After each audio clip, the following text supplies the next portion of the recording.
Ready? All right, ready? Action. All right. Fuck, I'm nervous. I'm nervous. All right, so, okay, did I tell you my podcast name or no? No, I'm ready. All right, so it is, she's not listening, god damn it. Find Out Why. Okay. Find Out Why. So welcome to the second episode of Find Out Why. Today we have a very special guest. He's one of the most handsome men you'll ever see. He's knows a lot about presidents, which I found out a couple days ago. It's Anthony. He also has the coolest name in the fucking world. Can you say it for me really quick? My last name? Yes. It's a Cartsonis. Cartsonis. That's fucking dope, dude. It's Greek. I know you hear that a lot. I know I told you that a lot, but that is one of the fucking coolest names, especially because we were doing, obviously we were kind of doing some research for the topic that we're going to be talking about, the presidency. When you're going through all these, lame-ass fucking names, you have Garfield, you have fucking Washington even, it's not a great name. Lincoln, I think, has objectively one of the coolest names. It's all right. It's pretty good. It's all right. Yeah. Do you have an idea of what your favorite presidential last name is? Oh, gosh. Off the top of my head, I feel like maybe not last name, but Ulysses Grant. That kind of goes hard. Ulysses is hard. Yeah, that goes hard. I think even Grant, Yeah. it's not a great name by itself, but combined with Ulysses, I think is a fucking solid name. It's super cool. Yeah.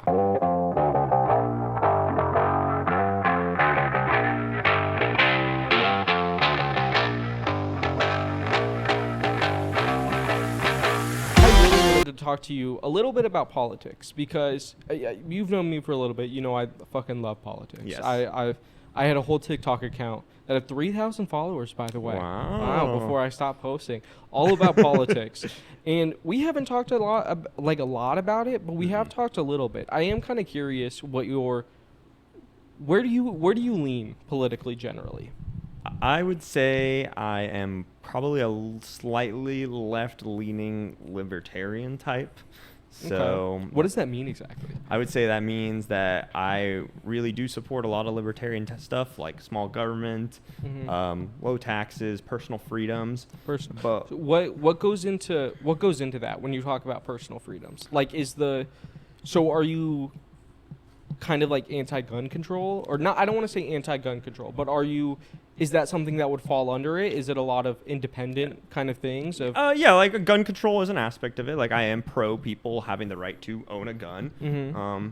I would say maybe that's my libertarian side, but my slight left, Democrat-leaning side or Democrat policies would be I am pro some kind of smart gun control or responsible gun ownership. Yeah. So people can own guns, but maybe there has to be a more limitation on access to getting the gun. Yeah, there's background checks or even something like that. Like felons or violent offenders Probably shouldn't be allowed to. Gotcha. Yeah. Okay. So then, with that being, do you vote whenever you vote? Because I think who was it? Chase Oliver, was that his name? The most recent libertarian candidate. Yeah. Yes. Is he? The question I have right now is why vote for that instead of vote for a Democrat or a Republican? Because I'm a Democratic voter. I'm pretty far left. Mm-hmm. I'm not a communist, but Yeah. I consider myself. I know you're like, well, that's to be decided today. we'll find out. We'll find out.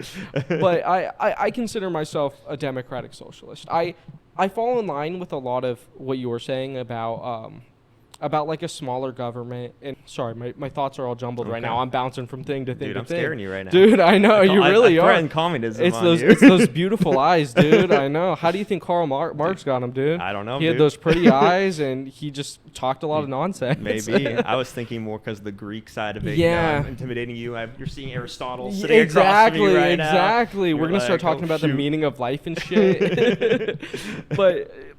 But so I like the idea of a smaller government, but I also do think that the government has an obligation to put itself, to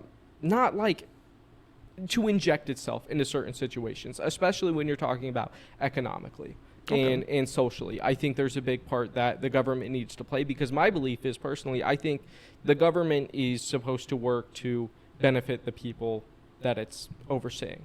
Like it's like I think George Washington was not the first one to say it, but he famously said that a government's job is to protect the people. Otherwise, what's the point?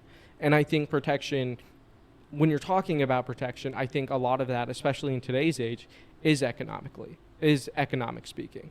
So where do you fall? Where does like the libertarian side kind of fall in line with that? As far as the libertarian's role of government, look, I'm not a spokesperson for the Libertarian Party, but Yeah. I would say for myself personally, what I would believe is that the government is responsible for protecting your life, your liberty, your property, and then your basically ability to live that way. Yeah. So that's the government's primary responsibility. What does that look like in a just in a day-to-day sense? Like if you had your dream government. Oh gosh, I don't know. I feel like my dream government would be like very local and very like everyone just good to their neighbors and nice. Yeah. Like it all ironically would almost feel communist in the way that we help each other. It's but like pseudo-communism. Yeah, like it's communism, but we all agreed that we are cool. You know, Yeah. like I know there's not one person coming and saying, well, you made this much money, let's redistribute it. Yeah. It's more like, hey, let's all help each other out, you know? Yeah. But that's obviously like So utopian. then where do you thought. go? I know, right? Yeah. Wouldn't a utopia be? I was gonna say nice, but it's borderline scary when you think about it. Like all I have are visions of the Giver in my head. You know, I've never read it. The cover always scared me as a kid. Did you ever watch the movie? No. Oh my gosh, you're crazy. The movie is Taylor Swift is in the movie. Okay. Taylor Swift, you're gonna have to. Chantel's told me that. Yeah, so, she plays a very minor part, but you will see her the back of her head. Okay. And hear her talk. Oh my gosh. Yeah, so that might be worth the I watch might have for to you. watch it. You know, Taylor Swift spotted. Yeah, I don't have dude. to watch the Chiefs this season. I'll watch the Giver instead. Exactly. Just put the Giver on every single time the Chiefs play Yes. instead, or do a side-by-side screen instead. That way you can watch both of them. Dude, Taylor Swift movie marathon, dude. Let's throw the Lorax on, throw Cats on. Dude, exactly. Yeah. Wait, was she in the Lorax? Yeah, she is. She's And like, in Cats? Yeah. Wait, really? I didn't know that. Who does she play in the Lorax? The Lorax, she's like the main girl. Wait, really? Yeah. That's Taylor Swift That's her in the voice. Lorax? Yep. Oh my god, I didn't know that. That's fucking news. What else has she been on? Has she been on a lot of things, or is that the main? Oh, she's in Valentine's Day back when she was dating Taylor Lautner, and everyone was like, I think I've heard that one before yeah. because everybody loved Taylor Lautner. Yeah. Okay. Yeah. No. There's a pop quiz on Taylor Swift movies. I don't know. You're like, that's not the part I passed. Three pretty fast. That's pretty good, right? Yeah, that's not bad. That's Yeah. not bad I'm not at a all. huge movie guy. So, yeah. Honestly, me either. I like movies, but I like shows more. I like to binge a little bit whenever I'm sitting down to watch something. Fair You know what I enough. mean? Yeah. Or video games. Okay. Video games are my. Yeah, I know, But you're because you're a reader more than anything, Probably right? reading, and then like I don't know. I spend a lot of time like planning vacations. And I know. Going on trips to Europe Literally. and to random parts of the United States. No, but literally, I've been on this fucking bullshit, like having too many trips this summer. Dude, have you been to Oregon? No, I'm going to Washington my first time though in a few weeks. You got to tell me how that is.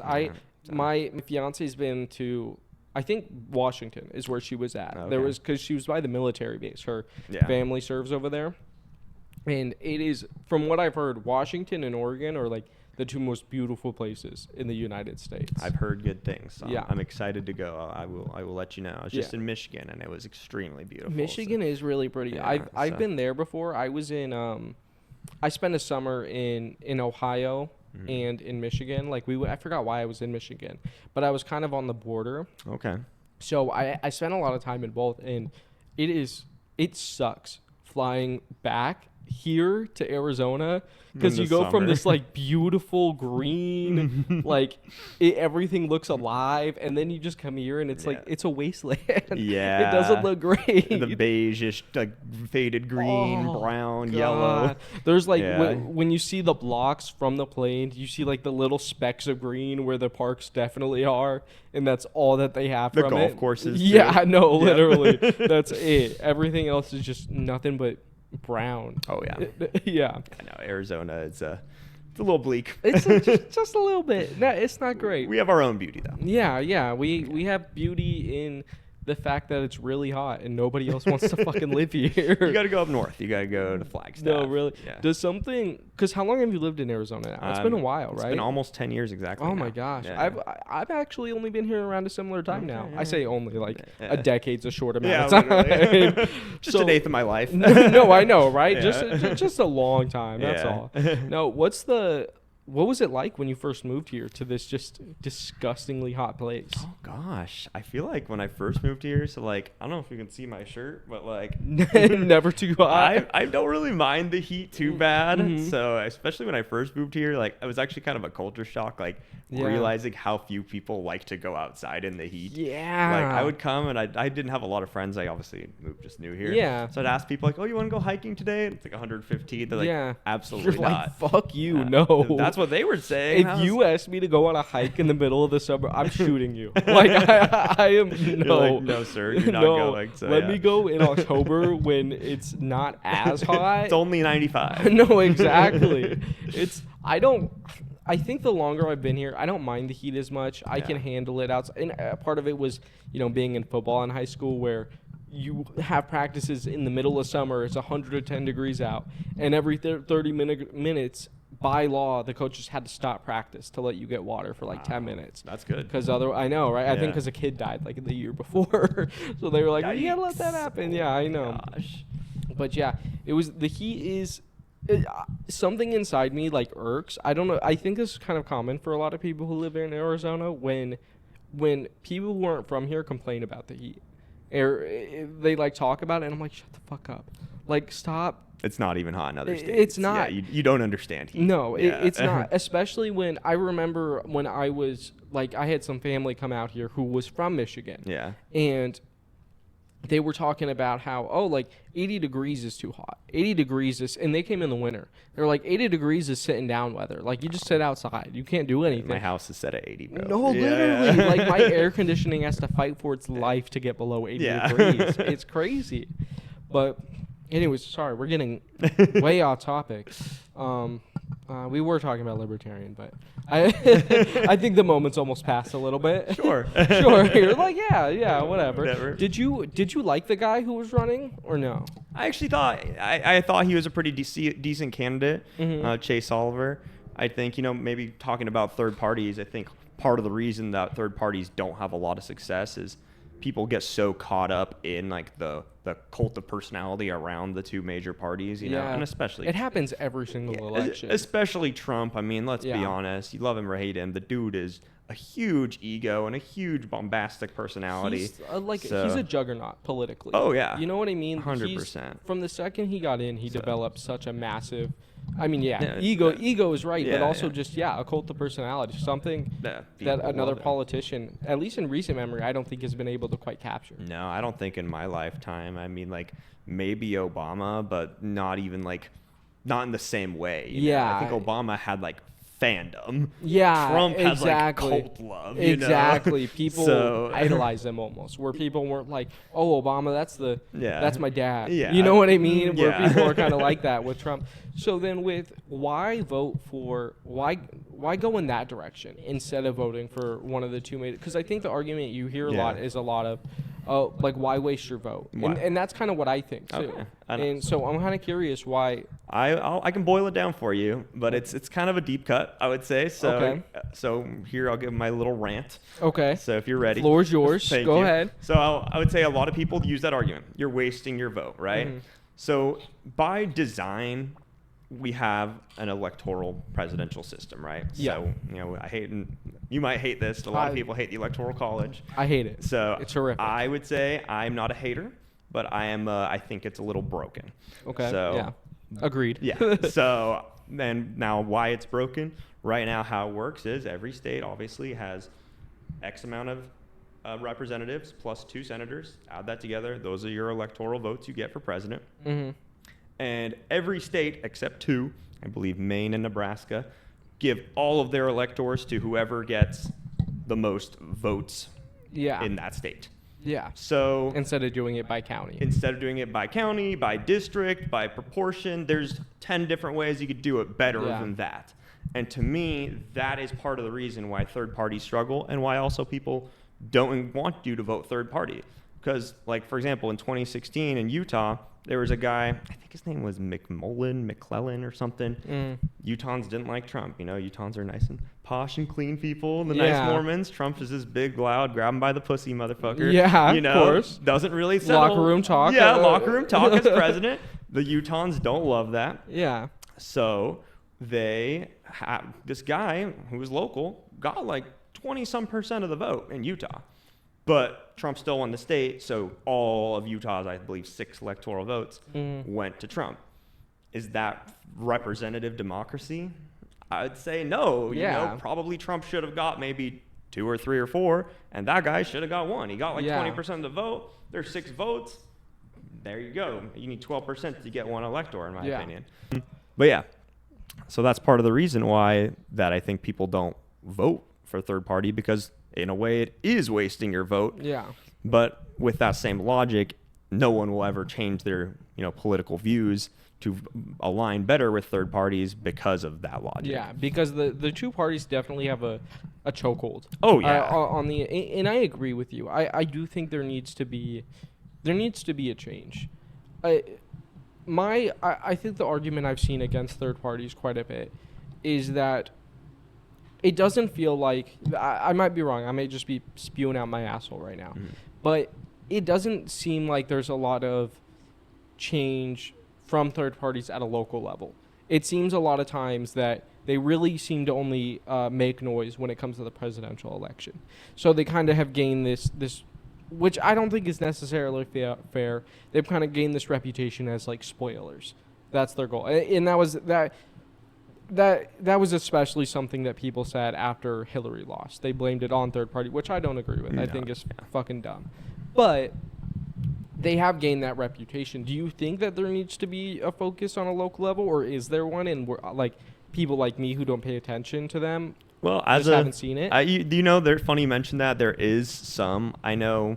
I myself, I'm a little more libertarian leaning. Not registered, but, I probably would vote libertarian locally if there were some candidates. Yeah. They actually did, probably in the early 2000s, they called it the Free State Project, where they said, let's encourage libertarians to all move to one state.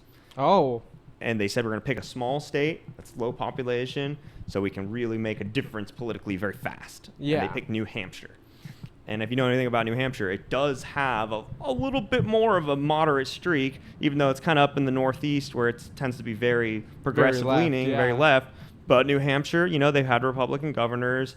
They have some more libertarian leaning tendencies, they're one of those states. I'm pretty sure they're like one of the 2 states that you don't have to wear a seatbelt. And they're so proud of it there. That's crazy. Because it's personal freedom for them. Yeah. It's like, if you want to fucking die, it's your choice to die. The government can't tell you to die or not. I personally always wear a seatbelt, but I think it is a little whack to say, like, I as the driver get pulled over because my passenger's not wearing the seatbelt. It's like, find the passenger. That's not my fault, that's on them. Like, if they get in an accident, die, I don't know. Like, that's on them. That's not my fault. Don't hold me liable. Exactly. Yeah. So, you can kind of see the logic behind them a little bit there. So then with the so did that work then to an extent? To an extent, locally, it kind of did work. They were getting some stuff done in New Hampshire, and especially, I don't know what part of the state they were in, but especially some of the local stuff there, they were doing it. But it's, at the end of the day, I think there's not that many people who are like that hardcore that they're like, oh yeah, I'm going to move to New Hampshire to go spread my politics. To be a part of that political machine. Exactly. Like, it's a little too intense. Yeah. So. That makes sense. So then do you think that there needs to be a focus just in like kind of a broadly speaking, does there need to be a focus locally across the nation? Do you think that's possible with third parties, or do you think that the 2-party system is too like in the American culture? You know what I mean? I would say it is a little too in the American culture, but I both basically. It should be more local. I actually think local stuff should be more important than it is. Agreed.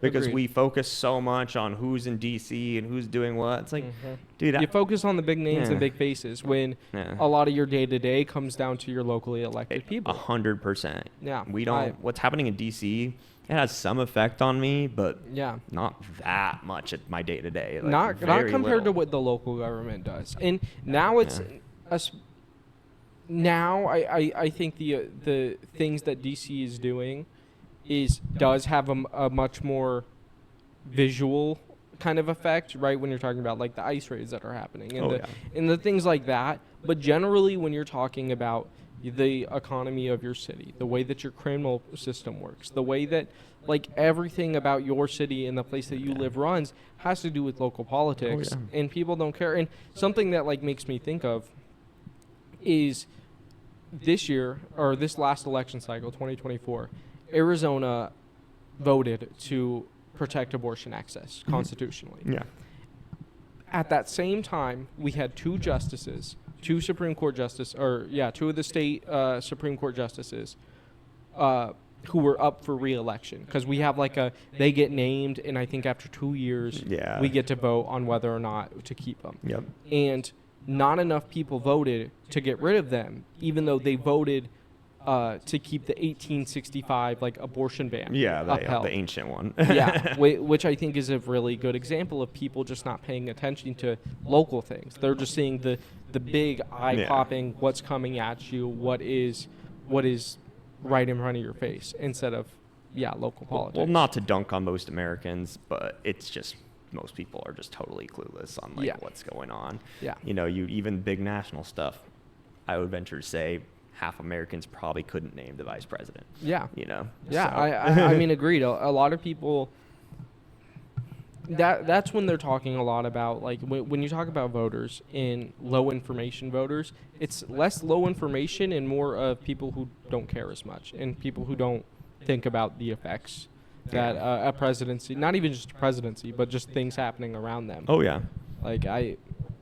Do you think that's a big issue, or are you kind of to each their own? I mean, look, I think you have the right to vote. You have the right not to vote. Mm-hmm. So some countries, voting is mandatory. Yeah, so, like Australia, you have to vote. In Greece, technically, I obviously have a lot of connections to Greece. Mm-hmm. It technically is. Does the government enforce it? Not really. No, not but at all. You technically have to vote. Yeah. So, but do you agree with that, or do you think that? No, because I think at the end of the day, if you don't really know or care about anything, I don't think you should vote, to be honest. Yeah. What's the point? You don't think it forces people to have to pay attention a little bit, at least, going up to the election? Man, people get forced to do things all the time that they don't do successfully, right? I mean, I'm forced to come to work on time. How often do I show up 5 minutes late? No, yeah, exactly. So, I don't think it would force people, no. Yeah, that's true. Yeah. My only other thought with that is, I thought about, if people don't vote, you should put them first on the jury selection. On the thing, all the people who don't vote, they're first up on the list. Jury duty. Yeah, you suckers get stuck with jury duty. Should have voted. Maybe there is something there.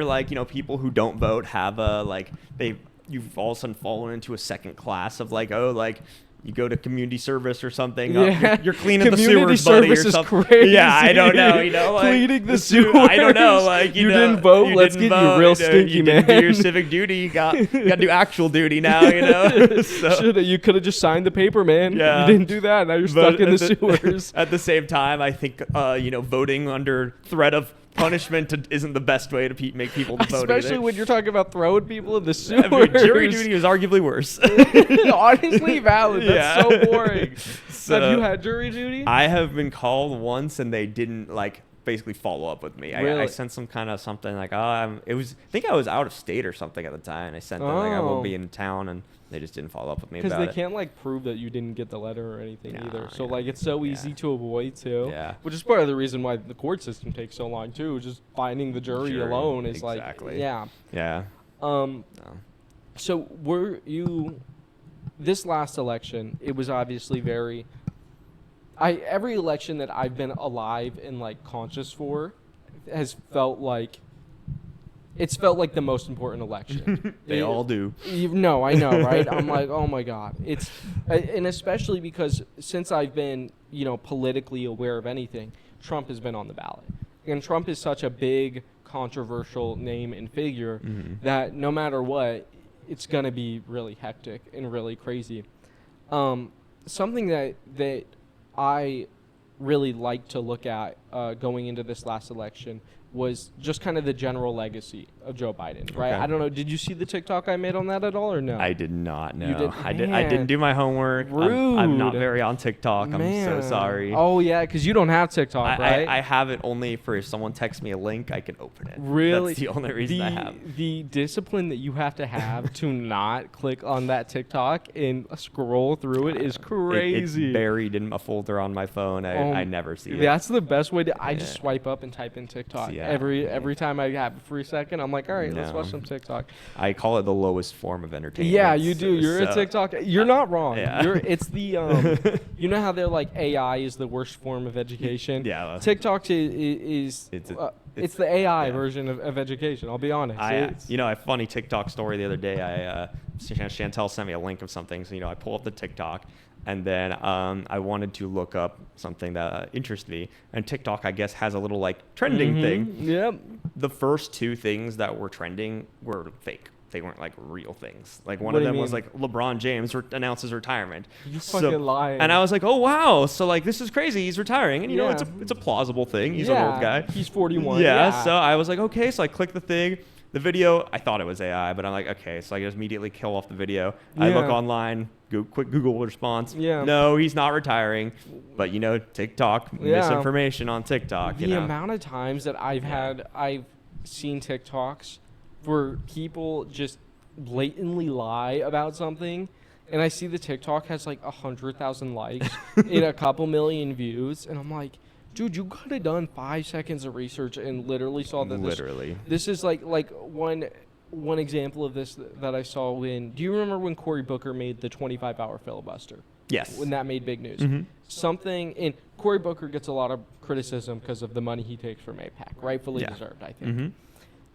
One thing, this TikTok guy this creator made a TikTok saying he made this entire speech. In that entire time, he had an Israeli pin on his thing, not an American one. And then I was like, and the thing had like 60,000 likes. Oh my gosh. Okay. And I was like, dude, you could just literally, the first thing I did, I went into TikTok, looked up his speech, zoomed in on the pin, and you can very obviously see that it is a American. pin. And I'm like, my and that gosh. happens all the time. So I'm with you. It is, Yeah. it is a low form of entertainment, and things go. Yeah. It gets ridiculous. It can It be gets ridiculous. ridiculous on there. Hey, there's some But- funny stuff though. No, there There's some fun is. stuff. There And is. honestly, some good information too. Yeah. Speaking of that, give me a summary of your video.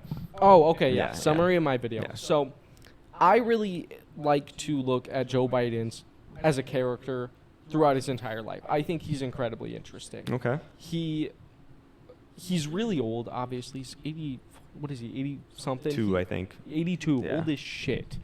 And something, like, just to put some time in perspective, when his daughter and his wife got in a car accident and died when he was like 30 something, Yeah.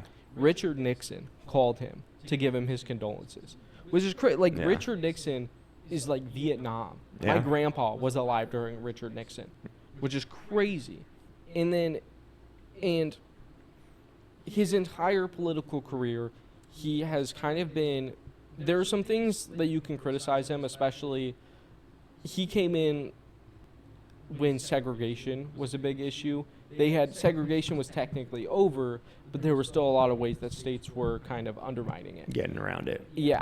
Yeah. And so like that was one of his very first controversies of he didn't think that busing African American kids to school is what should be done. Joe Biden. Yeah. Yeah. When he was a senator. But anyways, that's kind of beside the point. I just thought his political legacy was very, very interesting. And I think even though the opinion of him right now is not very fond, like within the general American public, I think it will be in a little while. I think just because of the things that he advocated for throughout his whole life, he forced Obama's hand into supporting gay marriage. Obama didn't support it until Joe Biden came out while they were campaigning together, and he said that he supported it. I didn't know that. That's very interesting. Yeah, and then Barack Obama came out after and said that's like a campaign thing, that they both agree that it should be supported. And that checks out because Biden did sign the Defense of Marriage Act. Yeah, So exactly. yeah, so. And he's on top of that, he's the second person in American history to have a person of color to serve as their vice president. Okay. First person to have a woman serve as their vice president. Yeah, yeah. He was the first vice president to the first African American president Yeah. in history. And I think when you take all that, he's also going to be in the history books the only person who could defeat Donald Trump in an election. He's like, nobody can ever take that away from him. It's true. I think it's a claim that, ironically, I think most people probably would have beat Trump in 2020, to be honest. I think you're right. But I agree. I think he did get it. Yeah, he got the title, the did. accolade. I agree. I don't think Trump stood a chance to win the election. No. And you could have put me up there, and I probably would have beat his ass. Probably. But I think when you're reading a history book down the line, you're gonna see Trump on the ballot 3 times and only the one person who was able to beat him. Yeah. And you're gonna be like, damn, that's fucking crazy. That's true. And I just thought his legacy was really interesting. Do you have any general thoughts on him as it stands today? Well, as far as his like presidential legacy and his life legacy, I think those are kind of two different things. Yeah, I agreed. agree. He has such a long history in politics and serving this country, which no one can take that away from him. After losing his wife and son. Yeah, I mean, I think Or he his- lost 2 of his kids too. Yeah, He lost his daughter other and his kid. son. Yeah, so I mean, he's gone through a lot personally, and Yeah. we appreciate someone who shows a lot of strength and continues to serve their country after that. That's awesome. Mm-hmm. I think all that stuff you mentioned, like you said, he has such a long career, and that is great. I do worry that his legacy might be tainted because his last thing was kind of just a little bit of a misstep as president, you could argue. I mean, especially his age by the end was showing so bad. I mean, everyone couldn't- saw the last debate with Trump. It was pretty bad. He got manhandled. Oh yeah. He got by Yeah. Trump, who is also Very old, just a couple years younger. So 78 or 79 right yeah, now. Yeah. So he's that's true. Supposedly wearing a catheter. Probably is. Trump's not a very healthy guy. No, you saw that picture of him with a big old cheeseburger in Oh, his hand. dude, Trump loves McDonald's. Yes, he does. So- I do think too, a big stain on him. I think a big stain on American politics in general is going to be the issue in the Middle East too. Oh yeah. Which was had he took a hardline stance, I think I don't know if he could have won. I don't know if any Democrat could have beat Trump this last election, but I think they would have got more votes than what they got. I agree. Technically, it was Kamala, right? Right, Kamala. Until the last 100 days. Exactly. Yeah. And who kind of, rightfully so, I think everybody kind of viewed as one and the same. You know what I mean? Yeah. But So. yeah, I think part of the reason, Biden/Kamala lost, too, was, I mean, it's kind of a 1-2 switcheroo in the last 100 days. It's kind of crazy. Yeah. And without any primary. Without no any- primary. I mean, Yeah. you're the Democrat Party and undemocratically chose someone to run. I mean, because Kamala, she should not have been she wouldn't have won a nomination. No, she had wouldn't. had Biden not given her, sorry, anointed, if I may. anointed her to be the successor to him, basically.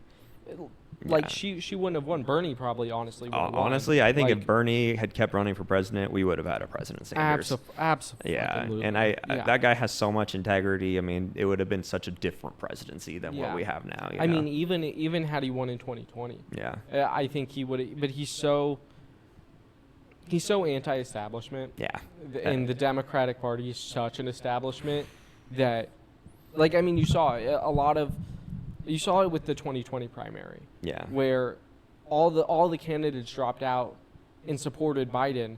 They also happened to get a seat in his cabinet afterwards. Weird. Right? Looking at you, Pete. We're talking about patronage when we talk about the president tier Yeah, list. well, yeah, we're there gonna you go. get We're there. gonna get there. We're gonna Biden. get there. Speaking of, yeah. let's go on to that. Yeah. One more thought on the Biden administration? Yes. And I want to pick your mind about it. Maybe to talk a little about Trump too.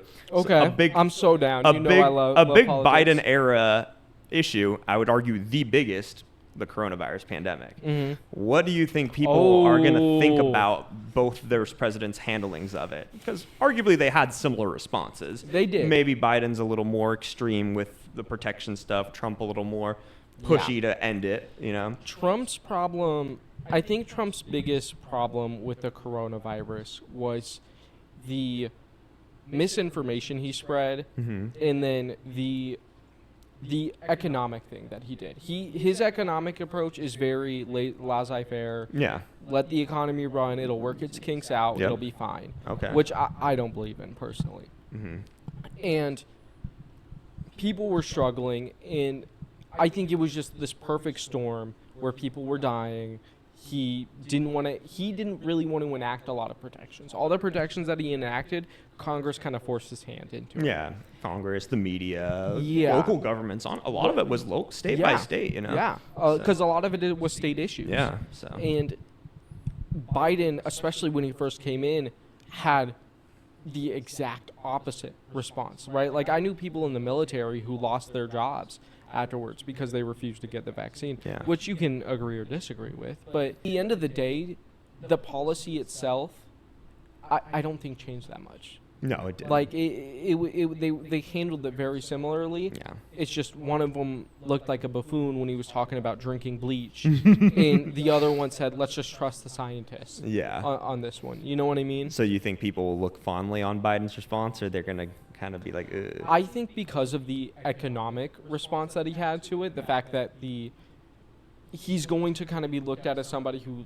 whether or not it's true, saved the economy after COVID. Yeah. I think that's going to make him look really good. But was the economy saved? Because the inflation was so bad after COVID. You're right. Remember those stickers on the gas pumps? I did that. Yeah. So, I mean, it's true. And that's I think, going to be a larger problem with, I think it's a wealth inequality issue, which is something we're going to get to when we talk about Obama. Oh, yeah. It's a wealth inequality issue more than anything, because when you're looking at the GDP in all of those, in what are usually economic indicators on whether or not the American economy is doing well, everything was looking good. The GDP was up. People were making more money. The unemployment rate was low. But the wealth gap was so fucking wide. Why is Elon Musk having hundreds of billions of dollars and we still have people who can't do anything? And that actually, since we're on this, brings me to something else I'm thinking of, right, off the dome now. When Biden first came into office, a lot of his policies were very progressive policies. A lot of people don't remember this. We shrunk child poverty rate over half. Okay. We had an all-time low in American poverty, or all-time low in childhood poverty rate when Biden first came in, because of some of the bills that he signed, because of the expansion of SNAP benefits, because there was, for a long time, there was something where if you had a Pell Grant, which is just if you're poor basically, you only have to pay $30 for internet. You got a bunch of money off of internet, right? Because that's something I personally had. My internet bill went from $90 to $30. That's pretty good, yeah. And when you look at his approval ratings in conjunction with that, when he first came into office, and granted, it's kind of normal for them to have higher approval ratings, and it kind of dipped. Yeah. But he was sitting at a 56%. Yeah. And then you saw, as soon as Congress flipped and a lot of these policies had to get reversed, I don't think Congress ever flipped. I think he had a Republican on both times. No, I think he had it was half and half. Was it half and half? Did he? I don't remember. It seems like one was Democrat, one was Republican. Because I know the most recent one Kamala was a Republican. was tying the vote. Oh, you're right. Yeah. You're right. So. So you saw a massive dip in his popularity once a lot of those progressive policies went away. Yeah. So I do think his legacy is going to be very complicated, especially the closer we are to it right now. I think, honestly, probably the biggest takeaway from his whole legacy. Oh, one more touch on COVID, actually. No, go ahead. One more thing on the COVID. Were you working at all during then, or no? I was. I had just gotten my first job. Okay. So when at our job at our restaurant we work at, when they had the announcement that everyone had to get vaccinated or you couldn't work at all. I mean, we have a very diverse political staff. Yeah. Some people who literally think that if you got the vaccine, you're infertile now. So we I heard that while I was serving people during COVID. We have some coworkers who think that, Yeah. So I'm a local infertile guy here now. Yeah, no, I know, So- right? We're all infertile. We're all infertile. Birth rates are going down. Yeah, this is why the birth rate is low. They're onto something. No, I know, right? Yeah. What if they were all right? What if everybody ends up infertile and they were right this whole time? I'm gonna be so fucking mad. We're all going down together. Dude, I guess. I know, Yeah, right? yeah. So I don't know what to say. But yeah, that was kind of a crazy moment. If the Supreme Court came and basically said that's illegal. I mean, Yeah. you can't I do remember take that, people out yeah. of work because they don't want to get a shot. Yeah. But like, imagine if that went through. I always think about that. Like, Mm-hmm. do you think the economy would have been destroyed? Like, all of a sudden, Oh my arguably gosh. half the workforce can't work anymore. Because even the people Like- who aren't just generally anti-vaxxers didn't want to get the COVID vaccine. Yeah, it was a little. I mean, it was a new thing. Yeah. Cautious. People know. didn't really understand how vaccines worked. Yeah, And so- yeah. I always think like the hypothetical, like probably our place would have had to close down for a few weeks because Yeah. there's not enough staff to operate. Yeah. Like Because it is very politically diverse and not everybody agrees on getting I would a have said it was vaccine. half and half at the time, but like Mhm. maybe all of a sudden half the kitchen's gone, half the servers are gone. Yeah. How are you gonna serve? Like, Yeah, exactly. So Are you gonna? I mean, you can't operate. Yeah. On top. For me, I think what the biggest takeaway, and I think it'll happen with Trump too, Mhm. but more so Biden because of how his presidency ended. Age is just like we might as a country put like age limits on government. Yeah. Especially like I know our life expectancy's gone down a little bit, but Yeah. honestly, I don't think it's gonna be a permanent thing as medical technology gets better. Yeah. My freaking Especially with AI. yeah, my now, AI like, doctor going in like into- 10 years is Yeah. gonna be the best doctor ever. No, literally, So, it is. Have you seen some of the things that they've done with AI in medicine? I've seen a little bit. Well, you can tell me some more. They did this thing because AI is like obviously so powerful. They've begun cross-checking properties of medicine with specific diseases. Oh wow. And it's unlocked just like thousands of different ways to treat people with different diseases. Wow. And granted, all of it has to be tested and all of it has to be, but the Yeah. fact that it's stuff that doctors couldn't figure out because they just didn't have the ability to think of a million different things at once. And this, like AI can now. And the fact that it can do that. And like it's been used to spot certain, like genes that have cancer, Oh, that have wow. like things like that. I mean, Yeah. there you go. Incredible, right? Yeah. And we're like what 2-3 years into AI? Like No, I know, right? so- This is the worst AI is ever going to be. Literally. Which is terrifying, but also really fucking Amazing, cool. too, Like, yeah. it is a So, revolution Yeah. right now. The people are going to look at this down the road of being like a technological revolution, the same way the Industrial Revolution Oh, was. yeah. Same environmental impacts too. If you're looking at the fucking glacier, I mean, 100% on that. But yeah, I think with like the age limits on the presidencies. So sorry, the video just cut out for a minute. What is happening? All right, just calm down right there, please. It's AI. Jesus. No, They're I know, right? taking over. It didn't like that we were talking about it. It's like, Just excuse didn't me. hear you, dirty clanker. But yeah, I think we might be putting age limits on presidency just because people are going to start living longer. Yeah. But mental decline is a real thing. Yeah. Look, some people make it really far into their longevity. Yeah. Octogenarians, centenarians, and they are smart and they Yeah. keep up with it. I had a great aunt who died at like 93, and Mhm. I talked to her when she was 91, and she was sharp as a tack. Yeah. You're like, this is incredible. But that's the You know? exception, not the rule. You know what I mean? Exactly. And I think one of the things is too, being the president is the most stressful job On in earth. the world. Yeah. Like it doesn't get more stressful than that. And asking somebody who's over 70 years old to do that job Yeah. is like, it's crazy. It's like, oh my God, how I are they agree. supposed to do that? I'm pretty sure in Canada it's 75 is the max. You Is can it be. exactly And what I it think should that's be. a good age. Yeah. Yeah, So, 75. That yeah. feels like right about the time that you start to Yeah. not be able to handle the like stress and things as well as you did when you were a youngin. I Literally. mean, honestly, I think a lot of it too has to do with how the Trump presidency ends too. Yeah, that's what I was saying. Yeah. Because we're in year one. He's going to be 84 when he comes He's out. going to be older than Biden He when will he gets be. out. So, yeah. I mean, Trump was kooky in 2016. Who knows how Yeah. kooky he'll be in I mean, he's 2028. already seeming more kooky now than he was then. 100%. It's so yeah. I agree with you. So- I think there's already widespread support among term limits and among age limits. Yeah.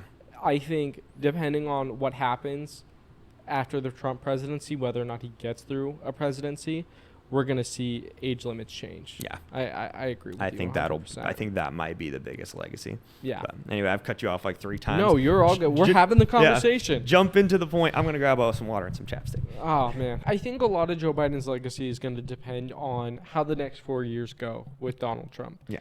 A big talking point for Biden and then eventually Kamala was Trump being a threat to our democracy. Huge talking point.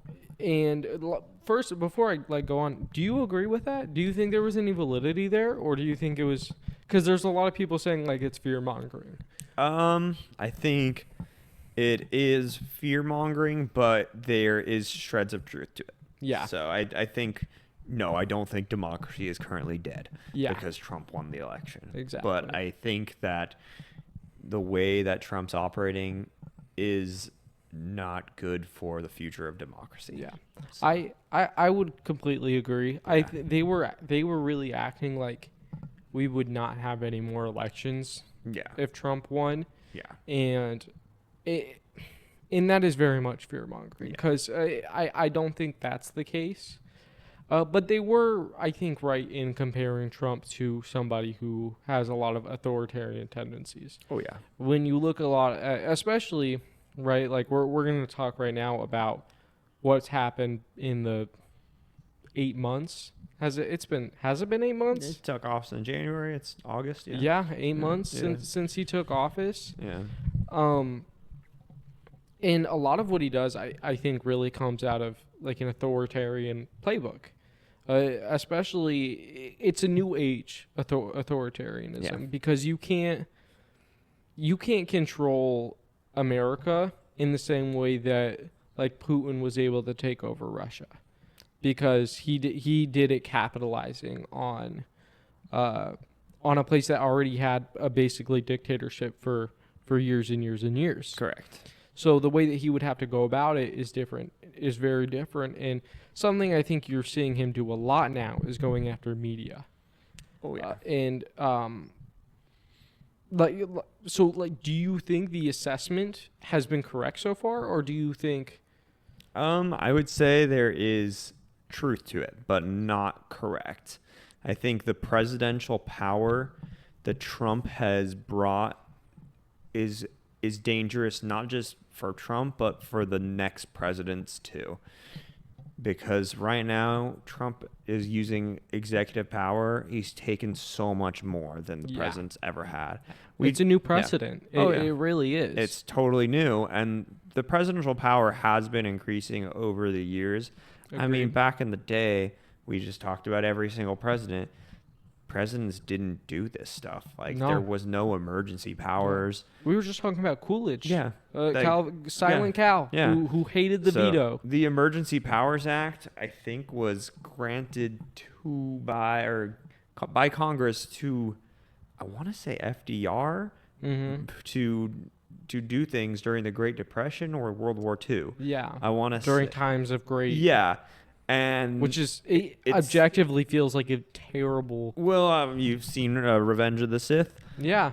No, literally. It feels like It's that like- now. Or it's even So going way back. Yeah. If you look at Rome, Caesar got power by becoming a temporary dictator. Yep. That's where the word dictator comes from. Yeah. So yeah, I think I just saw the 20th anniversary of Revenge of the Sith, and it felt a little too real, bro. Yeah, it really does. It felt Don't like the comparisons. It's like, oh my I feel like I God. live in the Republic, in the No, last literally. days of the Republic sometimes. And then that Padme quote of like, This is how liberty dies with thunderous applause. Yes. Chills, It's right? no, literally, because Yeah. you're seeing just the cultish fandom around him with everything he does. Mhm. It's insane.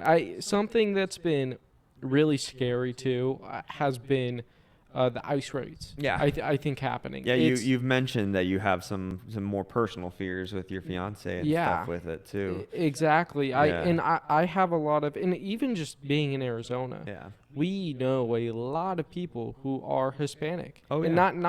not necessarily illegal immigrants. Oh, yeah, like my fiance's Hispanic. She's not an illegal immigrant. Yeah. Right? She's third generation. But it's the fact that a lot of them are being trafficked, or not trafficked. That's sorry, the wrong word. Essentially kidnapped by the government. Yeah, without any proof. I mean, Yeah. even look at Kilmar Abrego Garcia. Yeah. The thing that just happened, Yeah. where he was here legally. Right? Was it he was here legally, or was it just that he didn't commit a crime? Right? Who are you asking? But the fact that we have to ask that question is crazy. Well, who are you asking to? You ask one person, they'll say yes. The other, like, someone will say no. Exactly. I don't know. Yeah. So. And that's insane too. Yeah. To see he's now done this twice too with the National Guard right now.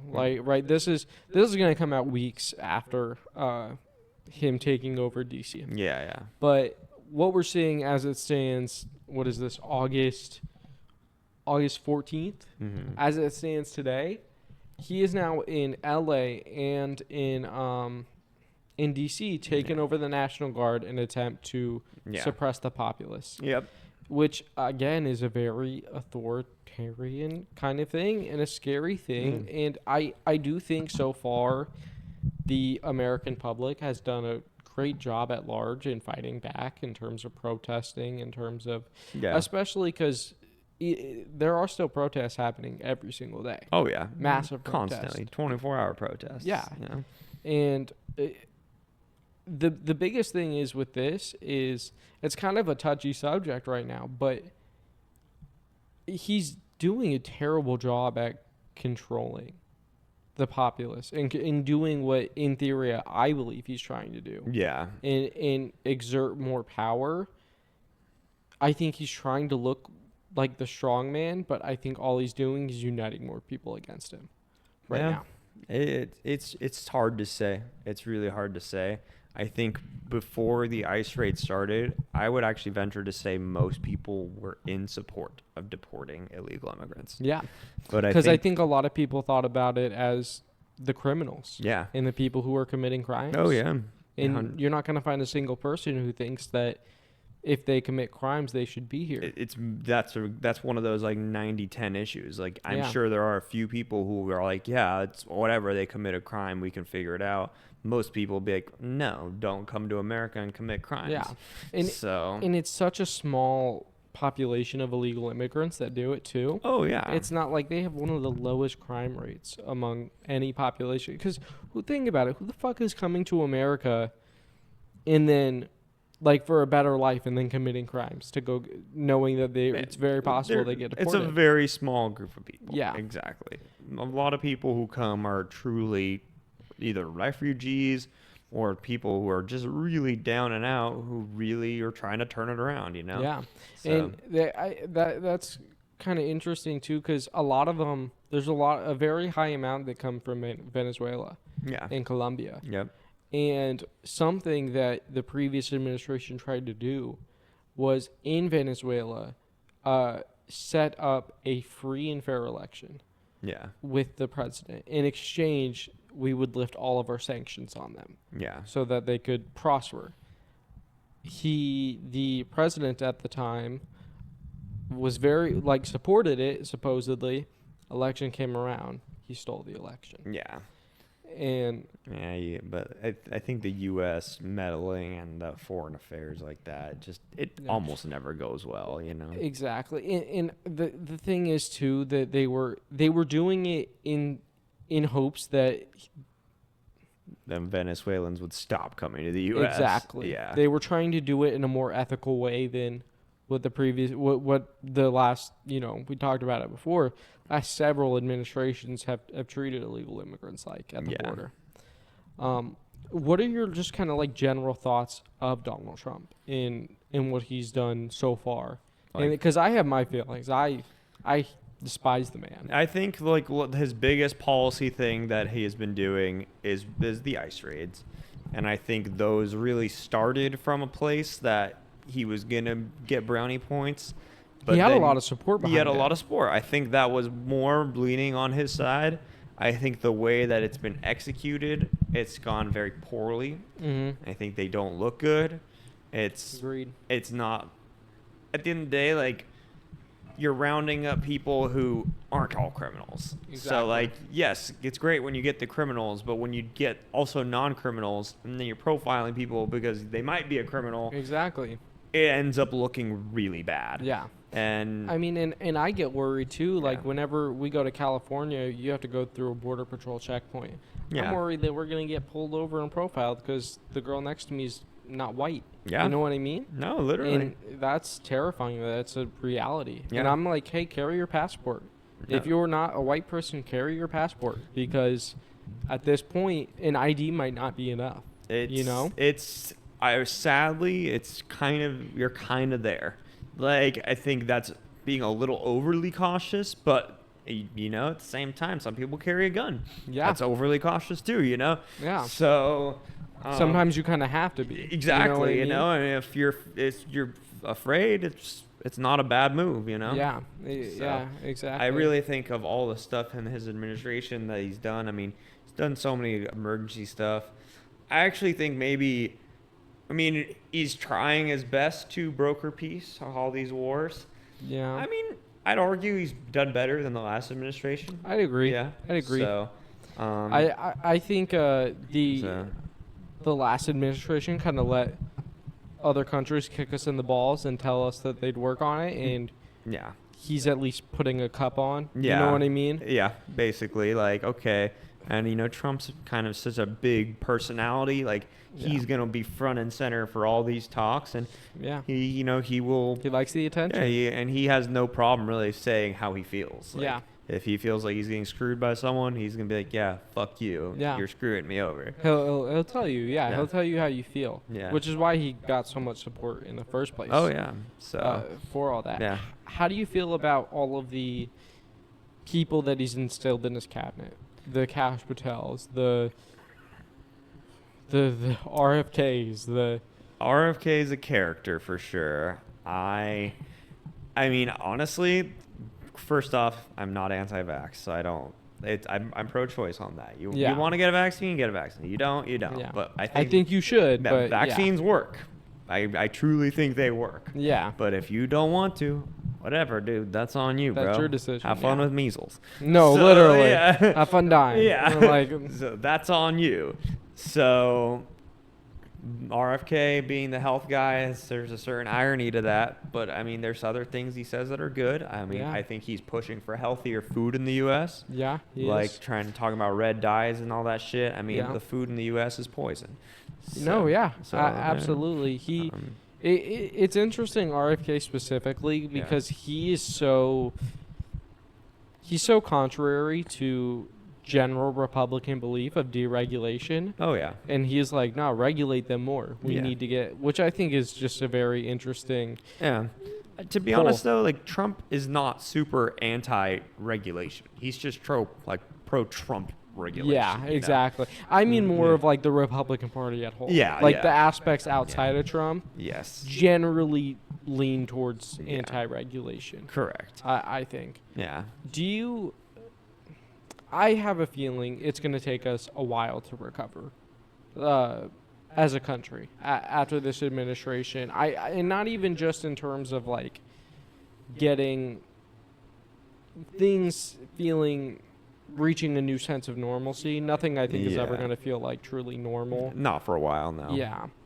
I agree. I think the thing Trump he's brought out, like, I just don't see, I need to see what politics looks like after Trump. Yeah. Because now Agreed. he's such a big personality and such a... It's been all about him the last 10 it's years. Literally. So it's so much Trump.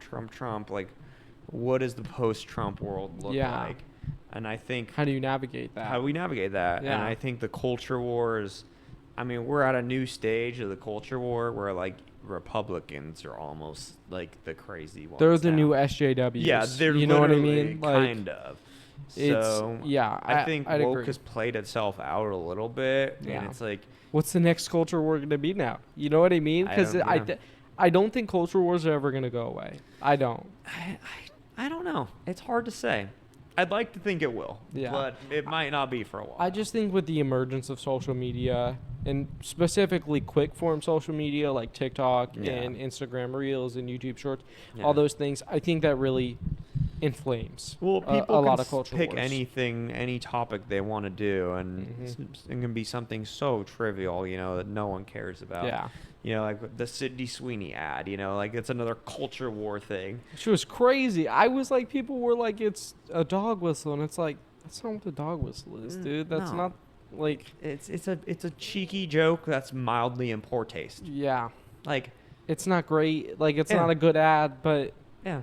they're But not. like, this is not the start of the Nazi regime. Literally, It they're was not a- promoting it- eugenics. It was a 'cause they, poor taste joke. I went like this. No, And- literally, Yeah, it's like and brush it off. Yeah, Who yeah, cares? It's like okay. On one aspect, I do think it's Yeah. there. I'm glad people are calling it out Yeah. and saying and pointing it out and being like, "What the fuck?" Yeah. But I do also think there is an aspect that almost goes too far Yeah, in terms of like, Well, when you're like destroyed and debilitated by how like crazy it is, and you're like, oh, like the whole like world's coming Yeah. down. It's not. It's a bad joke. That- We'll move on. that's my thing Yeah. too. Is there's Yeah. such a It's a failed ad. it is Yeah. it is And honestly, probably isn't even a failed ad monetarily for them because their stock jumped. their stock jumped. Yeah. So It's it's or like another one. What was the one with the Bud Light where they had Oh, the with the trans girl and- Dylan Mulvaney. yeah. Yes, where she Was went, it?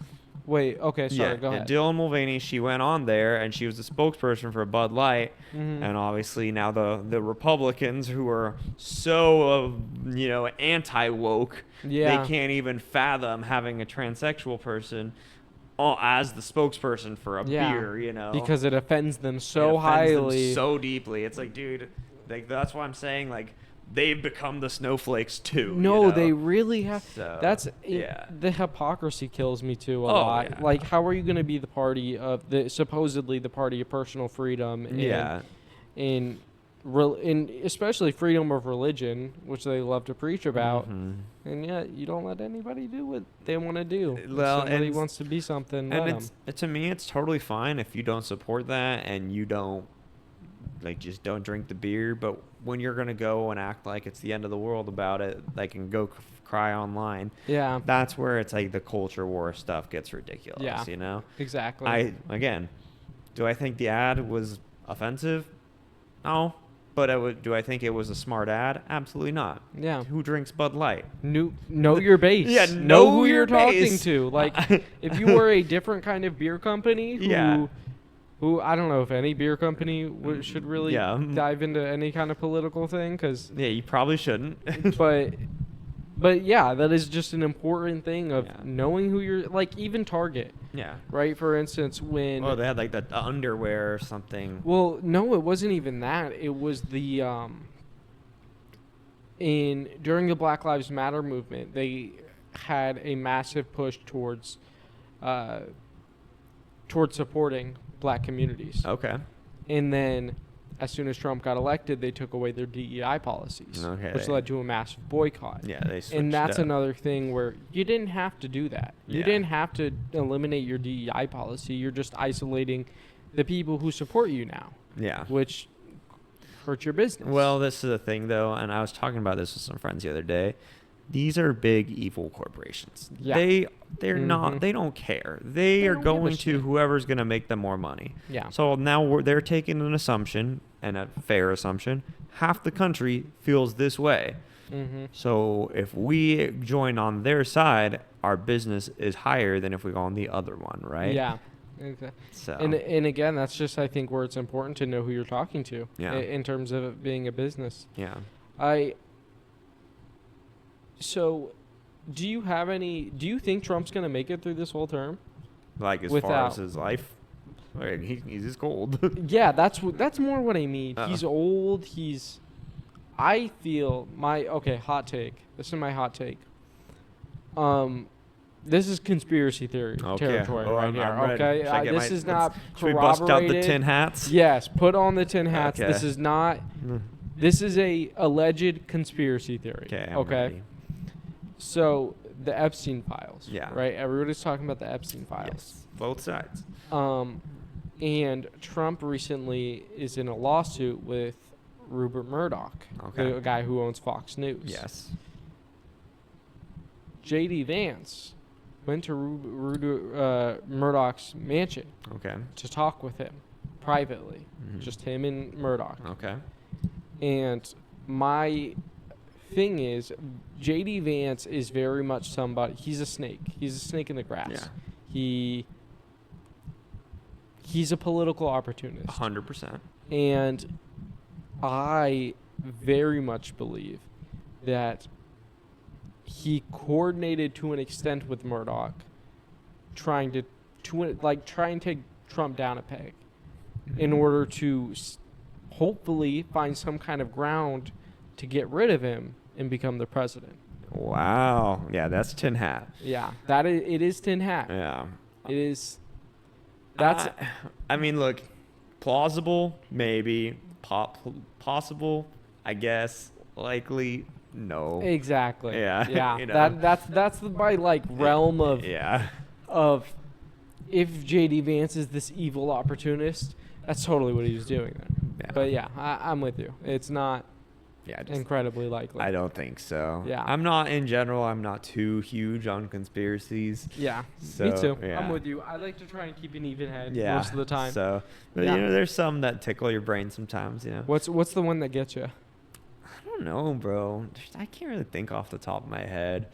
Conspiracy theories are a tricky game, man. Yeah. I don't like them most of the time. I'm with you. I don't think there's any that jump out at me that I'm like, yeah, that's real. Like, You want to hear the craziest conspiracy theory I heard? I'm ready. So, I won't say who this was from. Somebody I grew up with Okay. who believes the Earth is flat. We never landed on the moon. Oh, okay. So they're all on all of them. Yep. They told me that during JFK's presidency, the Secretary of State, which was Bush Sr., supposedly. I don't know if that's true or I not. don't think that was, but yeah. Or some Bush Sr., supposedly. Yeah. Told JFK to bomb the World Trade Center. That way we could put boots on the ground somewhere, So we're talking like make a bunch of money. this is like years before. Years before. Okay. And then, what happened when his son became president? 9/11. 9/11. The Bush did 9/11. Bush did 9/11. I don't buy that one. No, it's ridiculous. It was crazy. It's crazy. He said it, and I was like, "You okay, dude? Who Yeah. hurt you?" No. That was wild. Yeah. I feel like people like that. I consider those kind of conspiracy theories essentially fanfic. Yeah. Yeah. I think most conspiracy theories Yeah. are fanfic. Yeah, it's honestly. like you have something that you dream up, it tickles your brain. Then you go look for things that kind of validate Corroborate that, it, and yeah. then you write your theory, share it online, and a lot of people feel that way, and a lot of people like fanfic. Yeah. I mean, shit, I like fanfic, but not conspiracy theory Yeah. fanfic. No, exactly. So, yeah. There's a line to walk, but not. yeah. Don't get too crazy. Yeah. Yeah. So, what about you? You think is this democracy over after Trump or no? I don't think so. Yeah. I think. No, I don't. The checks and balances I think are working. Okay. I still to this day I think Trump is kind of proving that the Constitution is one of the most powerful documents to exist Yeah. just in history. And I think a lot of it has to do with the separation of federal and state government. Yeah. And you're seeing that Ooh. play out on a massive scale. You are scratching me in the right place here. No, I love I'm the hitting separation you libertarian. I love states' rights. Yeah. You know me. I said Thomas Jefferson's my boy. Yeah.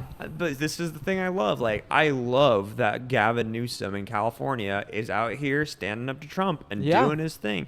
And he He can. needs to do that more, and Yeah. there needs to be more states' rights. I'm so pro that. I Yeah. don't like Gavin Newsom. I think he's a slimy motherfucker. He is But- a slimy motherfucker. But I like what he's doing with California Yeah. for himself and what he thinks is right.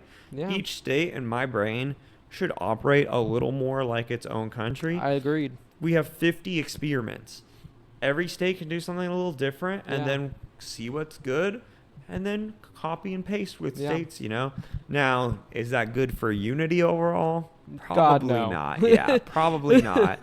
But to be honest, geographically speaking, we are living in different countries, essentially. We are. I Yeah. was thinking about this Yeah. because I was, like I said, I was driving from driving from San Diego to here. Yeah. I was like, the European mind cannot comprehend going from a beautiful beach Yeah. and then driving into a disgusting desert within 2 hours. Yeah. Like, it is. It's We are little countries, every one of us. every state. Exactly. And I do, like I said, I there are a lot of problems, I think, with the government, especially in terms of representative democracy. I think we talked about that earlier. Yeah. But no, I don't think democracy is over. I think democracy is in just as much danger as it was in before. Yeah. Right? You can talk about gerrymandering, which is a whole nother thing Yeah, where yeah. nobody thinks that should happen. But I just don't. I think a lot of it is fear mongering, and I do yeah. think a lot of it is. I think it is valid to say that Trump is a threat because of January 6th and in the way that went down. Mhm. But I think people saying that it's all over. Well, number one is, if it was, you're giving in so fast. Oh yeah. If the number one thing they need is compliance in advance, and you're giving it if you're saying it's all over. Yeah. But yeah, just number two, the fact that California, as the biggest state in the union, can throw its balls in Donald Trump's face and say, "What are you going to do about it?" Yeah. And Yeah. even when he deployed the National Guard, Yeah. they still fought back in a lot of ways. Yep. And I mean, and states have been doing that for years, I mean, Yeah. we talked about the nullification crisis. Even like under the Biden administration, remember Texas deployed their own guard and basically put up a border around the border. Yeah. And like that's Texas kind of swinging in Texas. Governor Abbott's big old dick in Biden's face. Yeah, you know? exactly. So it is the number one tool yeah. that they can, and that's, I think, where you talk about the Constitution being Lafayette. You know who Lafayette is, right? I assume. No. Oh, who? Oh my God! Wow. Okay. Oh, dude, we're gonna have a separate episode. Okay. I'm gonna tell you all of my favorite history things. Okay. Lafayette's a fucking character. Okay. He's French nobility, basically. Okay. He served under King Louis and was like this really smart, bright young dude. Okay. And back in the day, even up through the Civil War, people from Europe would go to other countries to try and earn prestige and all that. Yeah. And as a 19-year-old, he came to America and became a general for Washington's army. Okay. And he ended up becoming a very, very powerful very powerful general, and eventually left and said that the Constitution is the single best document to ever exist. It's the Oh. best governing document. Okay. And he was vital in the French Revolution. He was part of the people who took the tennis court oath. He, after Napoleon got overthrown, this guy was like 70 years old. Yeah. And they wanted him to become Emperor of France. Wow. And yeah, he was very pragmatic too. He supported the royal family in a lot of ways because, and he was right in believing this, he thought that a democracy like America wouldn't be able to survive in Europe because there were so many monarchies around them. They would Yeah. do exactly what they did when France ditched their monarchy Yeah. and team up against them. But what was I saying before then? I'm sorry, Hamilton, or he's just such a fucking character. I love Lafayette. You were talking about democracy and Trump and if it survives, and then You know what? I think my main point was just Lafayette talking about American democracy. yeah, And you were talking about the Constitution being a strong yes, document. Yeah, it is. and that'll protect us. Yeah, like the Constitution was specifically written in order to you know the Declaration of the Rights of Man Yeah. in France. He helped write that. Okay. Him and Thomas Jefferson actually. Thomas Really? Jefferson helped him out a lot. Okay. Wow. But it is specifically meant to stop men like Donald Trump, Okay.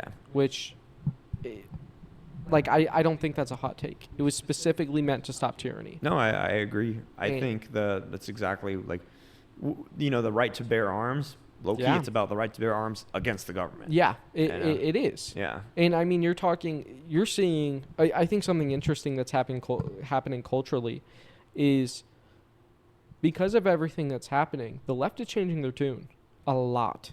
How so? There was a very loud wing of leftists who wanted massive gun controls. Not necessarily take away all guns, Yeah. but wanted extreme restrictions.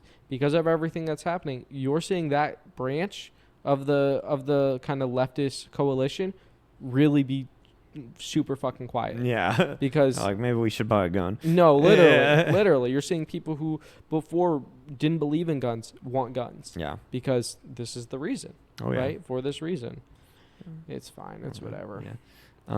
But No, I think you're right. I think I think my biggest fear, while I think the Constitution protects us and it is a good document, mhm. I have a fear of, okay, so all this executive power is going to the president. Now the next president comes in and they use more executive power to take over the previous, or to cancel the previous actions of the previous president. Yeah.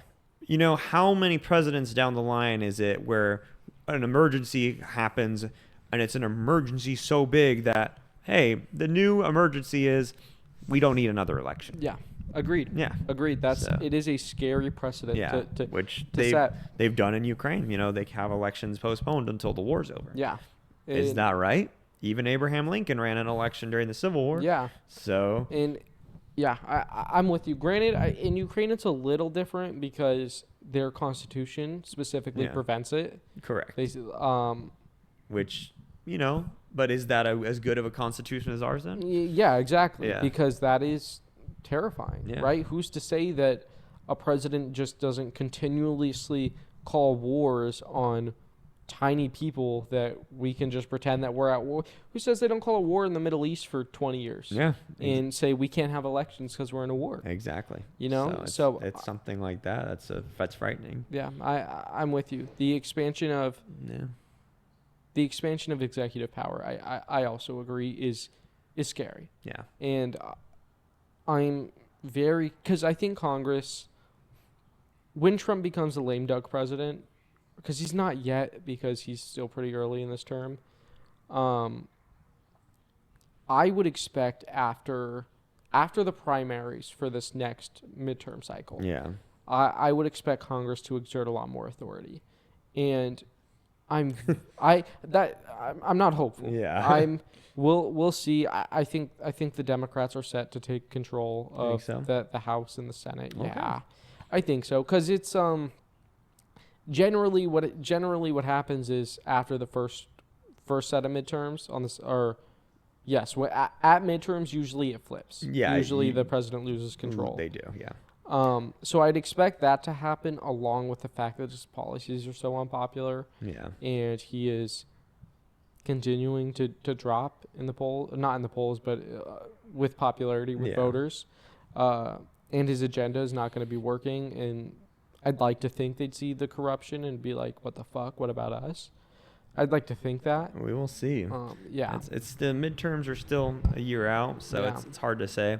We're going to start seeing ads for those in a couple months, though. We will. Which is so annoying. I know, I hate right? that. Election seasons, I swear. Yeah. I'm envious of other countries. They're like, our elections are a month long. Yeah, it's like, fuck you. Like, Japan has 30 days. Yeah. Fuck you guys. I'm like, you damn, lucky assholes. sounds nice. No, I know. Yeah. How do you feel about our governor, Katie Hobbs? To be honest, I think I had low expectations, but I think she's been okay. I'm with you. Yeah, so. Yeah. I really like Katie Hobbs. Yeah. She beat Carrie Lake. Yep. Last midterm cycle. Yeah. And Carrie Lake is just a weak candidate. She's never won an election. They keep putting her up too, like for senator, and then she tried to face fucking what's his name? Gallego. Yeah. And got her ass kicked. Yeah. Part of it is she's just an incredibly weak candidate. She's going to be going up against a much tougher candidate, I think, this time around. Was it Schwaber? He's a member of the House of Representatives. Schweikert. David Schweikert, yeah. Yes. Is that official, though? Or I heard they haven't started primaries for that yet. He's like the front runner. He's the front runner. He has thrown his hat in the ring. You know who I've heard is considering? Who? Charlie Kirk. I've heard that too. Yeah. He's not winning. I Dude, would you, be shocked. You never know, bro. Arizona, we got a kooky crowd out here. We do. Yeah. I'd agree, but I don't know. We just voted to protect abortion access. I feel like Yeah, we're a very purple state. yes, we are very. Yeah. We're more, I think, conservative as a state than we are Democrat. Yeah. But I think we are a moderate conservative more than anything. I would say we have a pretty strong libertarian streak. I would agree, Yeah. which is also why I love this state. Yeah. Because it is very. It's Wild West, we're cowboys. Like, Yes. don't bother me, bro. Don't tread Take on your me. hands off my guns. Yeah. Like, yeah. Yeah, we have a libertarian streak Yeah. for sure. I agree. I do think Katie Hobbs has done a good job too, considering there's no chance in hell she'll ever get a Democratic led Congress. No. In the state, Yeah. especially because Arizona's also very gerrymandered, Oh, yeah. all the way down to the district. So she has done a very good job, I think, of passing pretty good legislation, protecting rights in the face of a lot of this. Oh, yeah. I am scared for the next election for her, though, because she's going to. Yeah. We'll see what the zeitgeist is like with Trump. Yeah. Or not the zeitgeist, but what the momentum is with him come midterm. Because she also might just be able to carry the anti-Trump wave. Yeah. into Honestly, a win. I would probably vote for her. I didn't vote last time, but I've liked what she's done. I think she's done good.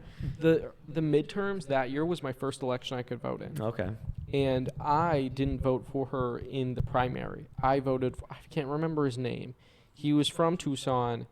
I just liked him a lot more. He seemed a lot more progressive. Yeah. Which, I mean, like I said, I'm a democratic socialist. I Yeah. love progressive. But ultimately, I don't think he would have won. I think Katie Hobbs was the right choice, and she dismantled fucking Carrie Lake. Yeah, she did. Yeah, so yeah. You had anything else to add? Well, I mean, the current Trump administration, we touched on immigration. We touched on the wars. I guess one other thing he's trying to do, or I don't know, I think it might be going to Supreme Court, about banning transsexual women from sports. How do you feel about this issue in general?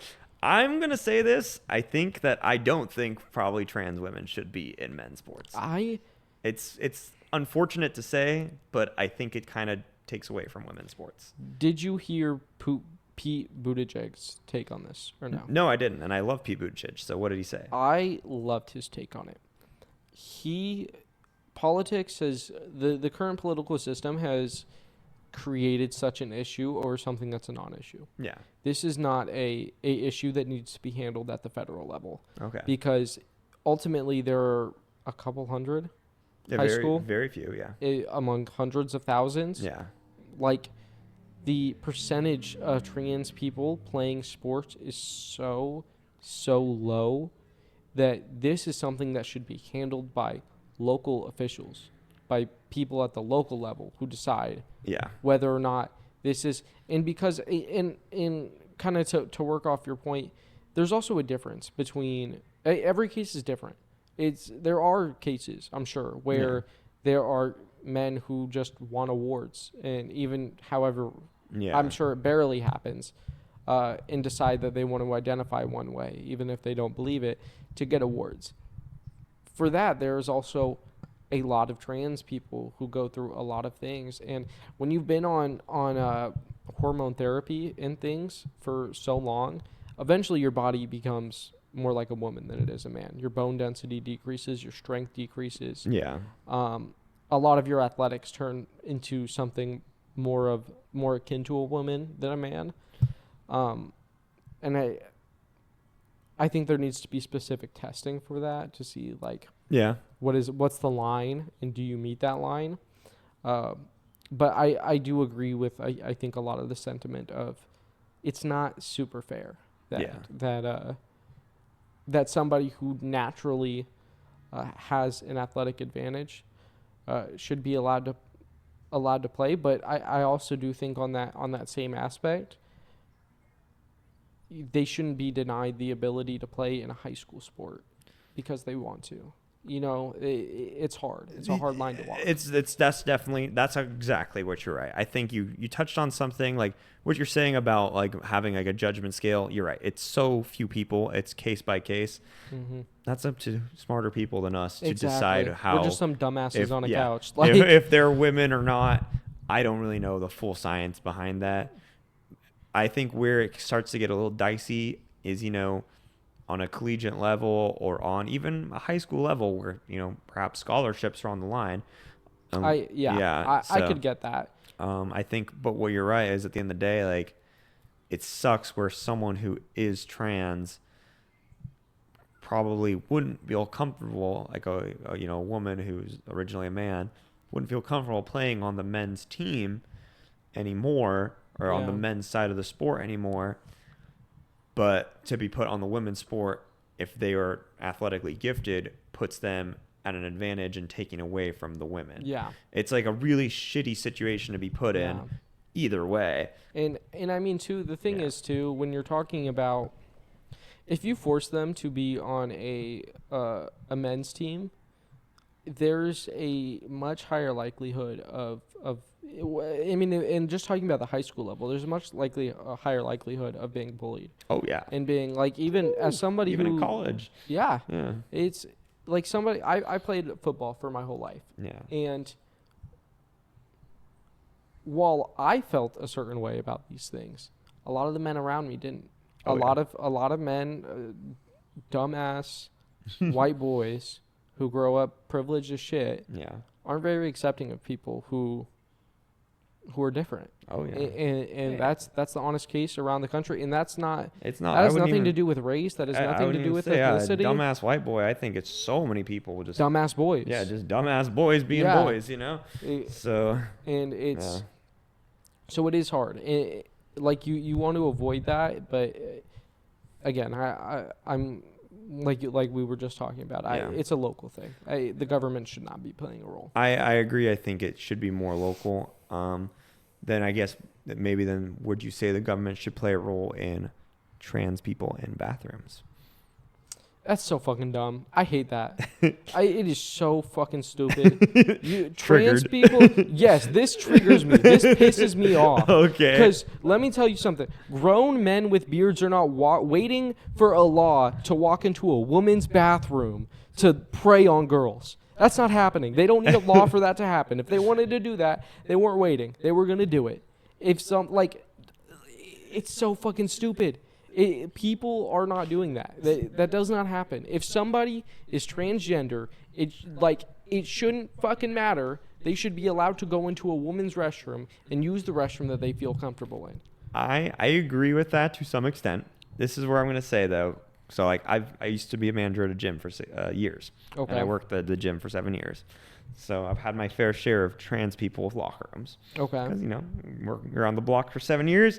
You'll see it. Yeah. And our policy at the gym we worked at was you use the one that you feel comfortable using. Okay. But you can't switch, you can't just decide. Yeah, you can't. Change them. Yeah, exactly. So the issues would stem. A locker room is different, I think, than a bathroom too. Well, was it a bathroom or because usually the bathrooms are in the locker rooms at the gym. Correct. So you'd go to the bathroom there, but what's the difference, Because I'm thinking much more along the lines of like a Chili's bathroom. Yeah. Where it's because I could see men using that as an excuse to go into a woman's locker room a lot more. Then I could see them just going into a woman's bathroom. I see what you're saying because no one's changing and whatever. Yes. I think the bathroom thing, to be honest, we just need to move into one bathroom. I fucking agree. I really think it doesn't matter. It does. Literally fucking just one giant bathroom, a shit ton of stalls. That's literally it. Get rid of the fucking put a urinal in the stall. Literally, or put a urinal in a stall next to it, or honestly, I actually couldn't care less if I'm taking a piss and there's a girl pissing behind me in a stall. Literally, who I went to the fucking Taylor cares? Swift concert. That's exactly what happened, Because dude. who cares? Who cares? Like, it's a bathroom. So- It's such a stupid. We were talking Yeah. about culture war. Yeah. It's such a stupid culture war issue. But, you know, I get it. Men and women from both sides of the aisle, from all walks of life, do feel a little uncomfortable. You know, I've talked to men about this before, and they said, no, I'd feel really uncomfortable if I was peeing and there was a woman in the bathroom with me. So, I don't know. Yeah, I guess I just don't understand like, that. you know me, I'm a little bit of a nudist myself, so Yeah, I could give you're a fuck. free. I'm a free You're spirit. free spirit, So I yes. could give a fuck, but I respect other people, you know, don't feel good about that. And I mean, we all have those men in our life who they don't even feel comfortable pissing in a urinal next Yeah. to other men, you know? Yeah. So, but like, I liked your idea, like just put a urinal in the stall. Yeah. Put the like, please make it like Europe. Don't have the fucking stall all the way Yeah. up to here. Go down to the floor. No, literally go Yeah. down to the floor. Because Yeah. then all I'm seeing another person is when I'm washing my hands. Yep, exactly. And You know what else is another plus? What? All the women are going to be able to see the amount of men who don't wash their hands after they take a piss. Because Yeah. it's a lot. it's a lot, bro. It's fucking gross. It's pretty gross. I hate it. I hate it The too. amount of times that I've seen that, and I've just like watched that guy, because working at Chili's, we work with food. The amount of times I've seen that and watched a guy go out there and munch on a burger immediately afterwards makes me want to throw up. Yeah, it's pretty nasty. Yeah, it is No. repulsive. I think that issue with a bathroom, I've always said there should just be one bathroom, maybe 3 if you like have like a family bathroom. I don't know. Yeah. 2, but this is where it gets tricky. When you're in the locker room at the gym, right? Now what do Mhm. you do? Yeah, that is So a harder question. Yeah. I am with you because did you, when you worked at the gym, did you have that happen I where did. men would? I can imagine that. I've had it happen. I've never had it happen to me the other way where it was a woman who transitioned to a man. I've never seen that one before, but I had a man who transitioned to a woman who would go into and use the locker room, and one person never had any issue. They were a very respectful person, and they kind of understood that they were gonna be looked upon poorly by women, Yeah. and so they would be very discreet and change in a stall and like Yeah. just kind of do their thing.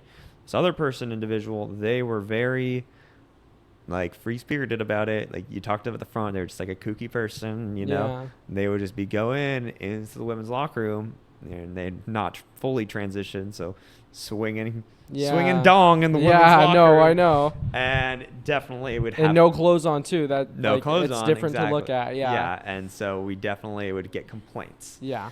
And our policy, we really couldn't do anything about it. Yeah. And I was always very worried. I was like, I'm gonna end up on some like fucking YouTube video getting Yeah. flamed or on TikTok. No, literally, Yeah, I'm just getting like. I just work here. Yeah, man. literally. Like, ugh. The locker room is a lot harder. It's a lot harder because you have to balance between like two different people's comfortability, Mhm. right? Because it is completely understandable for a woman to, especially if it is somebody who isn't like obviously a transgender person, Yeah. or somebody who is just early into their transitioning and they're just trying to do their thing.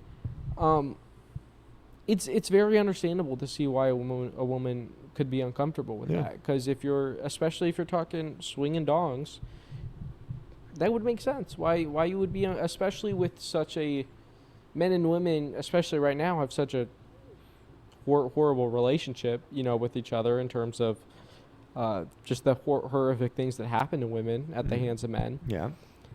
It's completely understandable to be freaked out and to feel a certain way. But then my instant thought is give a separate trans bathroom. But then that also turns into that's like discriminatory. It's very alienating. Yes. Yeah. So I struggle with that. I think letting them choose is ultimately the better Yeah. decision. Well, back to government. Should government be involved in that decision? Or No. Okay. No. I think again that's a local issue. That is a local issue. Okay. It is a issue of, do people in this specific area care Yeah. or not? Oh yeah. And that's yeah. Yeah. It's funny, I'm a person, I go to the gym a lot. I mean, I think even the culture around locker rooms has changed so much, even in the last 10 years. Oh really? Well, I mean, let's put it this way. I've been a gym goer since about 13, Mhm. so we're going on 12 years. Like, young people just don't really like use locker rooms like they used to use locker rooms. Like, No. you don't see people getting naked in the locker room. Men Mhm. will go into the toilet to change. In Yeah. women's locker rooms, I don't know if you knew this. This is a secret. Most women's locker rooms have stalls to go change in.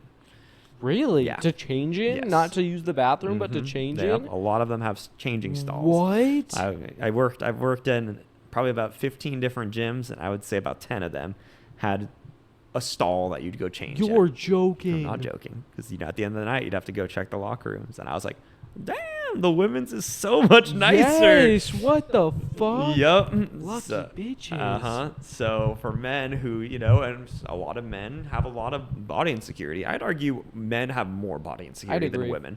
I'd So agree. I think maybe that's a hot take, but that's an argument. I don't think it is. I Yeah. think it's cultural. Yeah. Because this So men for a long time women have been objectified throughout like all of history. yeah. And for a very long time in media, women were portrayed to look a certain way. They had to be skinny. They had Yeah. to do all this. So they've kind of lived with that experience. To this day. The emergence of the what people see as like the peak male body is new. It's not like look at Christopher Reeve Superman. Yeah. That guy that's who they cast, and he's not Very super toned average, and super average looking Joe, kind of Yeah. handsome. Exactly, Yeah. but because there's a new sense of like equality, especially in media, I think it's created a situation where men don't know how to handle it. Men No. don't know how to deal with trying to live up to a different kind of body standard. Oh yeah, I mean, a very unreasonable one too. Yeah, I mean, exactly, because so. we can't all be fucking. I'm 5'6". yeah. I'm 5'6", not incredibly jacked. Like, literally, I mean, for height, there's nothing you could do. Yeah. You can't get taller, you you're know. fucked. So we're five. What are you? 5'8", 5'7". 5'9", 5'7". Yeah, see, we're fucked. We're short kings. Yes, we are. So you just gotta own it. Yeah, I mean, truthfully, you just gotta. Yeah. You gotta love yourself. You gotta. Nobody else will until you do. Yeah. But back on the subject of like insecurity in the locker room, so like men, the culture around it has shifted so much where, is there a world where there is just one locker room and there's just stalls and whoever wants to go into the stalls can and whoever wants to drop trow in the public can? Or I don't know. I think that would be hard to say because people would be uncomfortable seeing it. Yeah. That's one for me. Like, I have a hard time wrapping my brain around being uncomfortable seeing nudity because it's just, to me, such a non-issue. Yeah. Like, there's nothing inherently offensive about someone being naked to me. If they're doing something weird, like... They're like jacking off. If they're jacking off, or like I've heard from, my experience, I had a coworker who she's like, there's a woman right now in the middle of the locker room, leg up on the bench, just shaving vag. What? In public. What? I'm like, that's crazy. That is the craziest thing I've ever heard. See, I'm like, don't do that. No, Like, literally, that's a bad uncomfortable. idea. Yeah, uncomfortable, Just right? leg up, shave it. Yep, right in the middle of the locker room. No, I'm gonna start spreading my cheeks and shaving my butthole for now. Yeah, it's like, bro, no. If you did that even in the shower stall, no one would care. That's Yeah, but in the middle of the locker room is crazy. Where are you even like putting the hairs? Are you like next to on a the floor. sink? No, just Like, on the floor. People Uh, just, they hope they clean them up. Someone else will clean them up. oh, that's like the grossest thing I've ever heard. Fuck Oh, off. locker rooms were nasty, bro. Dude, they are. Yeah, so That's probably partly why. I mean, you don't want to see any of that shit. That's not even the worst I've seen. I've seen so much. What's worse. the worst thing you've seen managing a gym? The worst I ever saw was I went to someone complained that someone had made a mess in the locker room, and I went in, and you go to the stall in the toilet, and someone had shit on the ground, barefoot, stepped in the shit, and then trailed it all the way to the exit of the building. So. I'm sorry, what? Yep. Trailed it to the exit? Yep, like the exit of the locker room, and then they put on. It looks like they put on flip flops or something at the exit, and then. Left. Dude, I'm disgusted. Yeah. If they could see my face, they'd see I want to Yeah. throw the fuck up right now. That shit was disgusting. That is so gross. Yeah. Holy shit. Yeah. It was probably like my theory, probably some old dude who missed the toilet, And just like didn't realize. And didn't realize, and just didn't feel it. Oh yeah, God. you old people. It's like an old cat shitting out outside of a litter box. Yeah, basically. Oh my God. So yeah, that was pretty nasty. Jesus. So, yeah, locker rooms are gross. Yeah, so, I don't love locker rooms. Yeah, I don't either. But you know what? Like, at the end of the day, we don't live in a society where you can just change wherever. You know, Yeah. which. In my perfect world, you could. That's why Yeah. part of me loves going to Europe when you're on the beach and you just can change on the beach. Like, Yeah. And no one bats an Nobody eye. cares. I hate it in the U.S. where it's like, I'll cover up with the towel, no one sees. Dude, if someone sees my penis for 1 second while I go, Yeah. good for them, bro. I'm happy for you. Yeah. I You don't hope- really care. It's a non-issue for you. A stranger who I'm never going to interact with, what difference does that Yeah. make? I think I'm with you from a logic Yeah. perspective, because logically you're right. It doesn't make any. Yeah. And I wouldn't care if I saw somebody do that. I don't Exactly. think. Like, if I see that, I'm not. Yeah. I might for a second be like, that's a little crazy. Like, people don't really do that here. Yeah. But I'm not going to be weirded out or disgusted, I don't think. Yeah. And I think most people have your reaction. Yeah. Because, at the river, especially if I'm a little drunk, I'll just do that. Yeah. And I've had people be like, whoa. And I'm like, Yeah.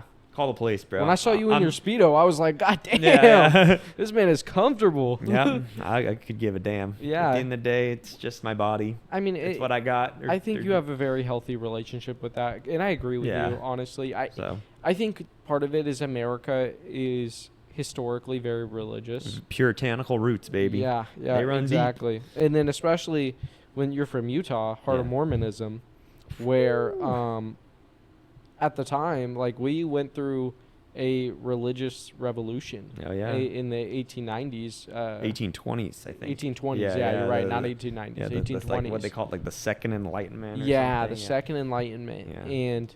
and that is something that still is part of American culture, yeah. very much, from the TV that we watch to 100%. how we are with nudity. I describe us as in our current era. We're in slutty puritanical era. Yeah, no, we really Yeah. are, honestly. Like if you asked me 10 years ago, the way that like the culture, especially around like swimsuits and like seeing things on TV, shifted. I mean, ass cheeks are out now. Yeah. You girls are, the booty is free. Yeah. Am I complaining? No. You're But like, I don't care. I don't care. But it's great. And like men, honestly, like even like thighs, like man, in 2012, when I was going to high school with Yeah. my short shorts and everyone Yeah. made fun of me, damn, bro, I grew up 10 years too late. Even now, I remember as a kid, Yeah. and I had shorts that didn't go down to my knees. I got flamed. Yeah, people were like, "Oh, you're gay, bro." Yeah, no, I got So- called gay all the Yeah. and then high school rolls around, and I have short shorts, and I look like the fucking man. Yeah. Because it changed. There We you go. like to look slutty. We like to look good.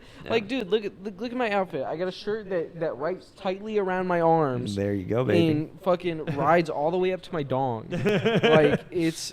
So yeah, the but don't show the dong, bro. That's Don't like, show the yeah, dong. That's That's too way much. too That's much. too, we don't want to scare people. Yeah, That's exactly. all. That's all. We're not there yet. So Yeah. maybe give it 20 years. Exactly. We'll be there. That, But in theory. Yeah. We'll see how it goes. but at the same time, like it's very hypersexualized too. yeah, You know? I'd agree. So I think a lot of that has to do with media too. I Like think sex sells. oh yeah, Quite honestly. sex sells for sure. It's that's what creates the relationship between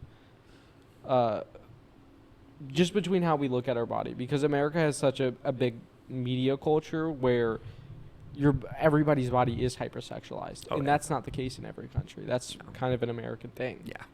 And not that like it's not Yeah. in other places, but it's kind of to a different degree. Yeah, you're right. It's you go to other places and it's very obvious. Like they have a sexual culture too. Yeah, I mean, go to France. Oh yeah. Go to Paris. I mean, I'd argue when I travel around Europe, the hookup culture feels more than yeah, here. it absolutely, So- absolutely. But then It's normal. It's a lot more normal there. It's a lot more normal. Yeah. I think here there's almost more like titillation, I guess. Like just like the tease is more here and people like that. Yeah, I they don't like know. the chase a lot more. Maybe. I don't know. No, I'd agree. Yeah. I mean, go to a couple of big cities in Europe, and you'll feel the difference in a massive way. 100%. And I mean, literally, even just the Olympics ad from Paris. Mhm. Did you see that ad? Do you remember that? No, I did not. 3 people walking into a bedroom to have a threesome. Wow. Was that at Ménage the very à trois. beginning? And you're like, ooh, très oui, bien. oui. It's but even that is very like that's not a crazy thing. Yeah. But in America, you're like, what the fuck are these weirdos doing over there? I feel like that ad wouldn't be as well received in the no, U.S. people would be disgusted. Yeah, by there it would be it'd be a culture war issue, yeah, bro. exactly. So it literally would. Yeah. So yeah, but I guess long story short, we went on a tangent. No, I know we did. We had one topic to cover. What time are we at? Take a guess. Can you see that? I don't even know where I'm looking. So now. Okay, take a guess. I'd say we probably like 50 minutes. 57. Okay. Almost an hour. Wow. Off of one topic that we meant to cover. Well, let's long story short wrap it up. Trump presidency so far could be worse, could be better, could be a lot better.